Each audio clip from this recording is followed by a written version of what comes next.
طالب في تالتة ثانوي مستواه الدراسي نص نص، وده بيخليه في تحدي كبير إنه يحقق حلمه ويدخل كلية مميزة. مستواه دلوقتي ممكن يسبب له مشاكل في الامتحان لأنه مش هيعرف يفهم الأسئلة كويس، مذاكرته مش قد كده. تفتكر لسه عنده فرصة يقفل الامتحان لو اشتغل على خطة؟ ده اللي هنعرفه النهاردة. استعد لخطة ممكن تكون سبب نجاحك. عاوزاك تفكر معايا ولو للحظة، لو محمد دخل الامتحان بمستواه ده ايه اللي هيوقفه؟ ببساطة هو مش هيقدر يفهم الأسئلة علشان يجاوبها. ليه؟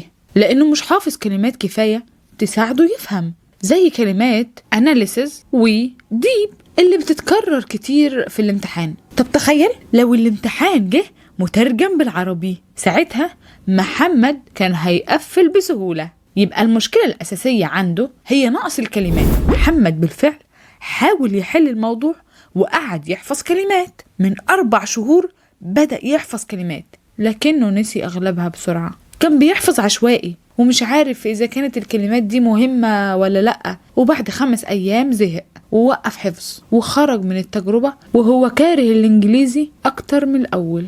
في نص السنة محمد اكتشف طريقة جديدة لحفظ الكلمات. الطريقة دي كانت مختلفة تماما، قدر بيها يحفظ كلمات كتير وبسرعة وبسهولة. طريقة اسمها طريقة الربط. كلمة فول معناها يقع أو يسقط، زي ورق الشجر ما بيقع من على الشجر كده. وكلمة فول شبه فل وياسمين، فتخيل أزهار الفل والياسمين بتقع من على الشجر في فصل الخريف. كلمة دونيت معناها يتبرع، زي حد يتبرع بدمه لحد. وكلمة دونيت شبه الدونيت اللي هو الحلوى، فتخيل الدونيت الحلوى بيتبرع بدمه لحد. كلمة شوك معناها صدمة، زي حد حصل له صدمة. وكلمة شوك شبه شوكة، فتخيل شوكة واقفة مصدومة. كلمة هول معناها خرم أو ثقب، زي حاجة مخرومة كده. وكلمة هول شبه أبو الهول اللي هو تمثال أبو الهول، فتخيل أبو الهول مليان ثقوب ومخرم في كل حتة.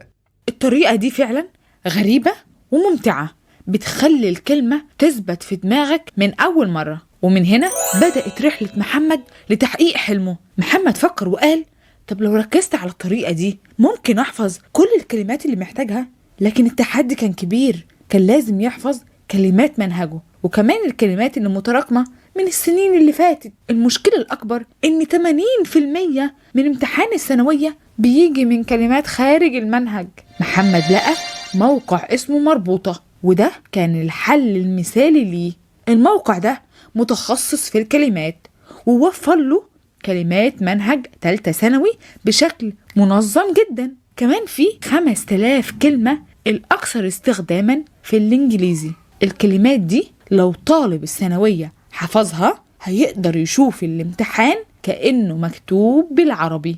الميزة كمان إن الكلمات متقسمة مستويات، وكل واحد يقدر يبدأ من مستوى اللي يناسبه.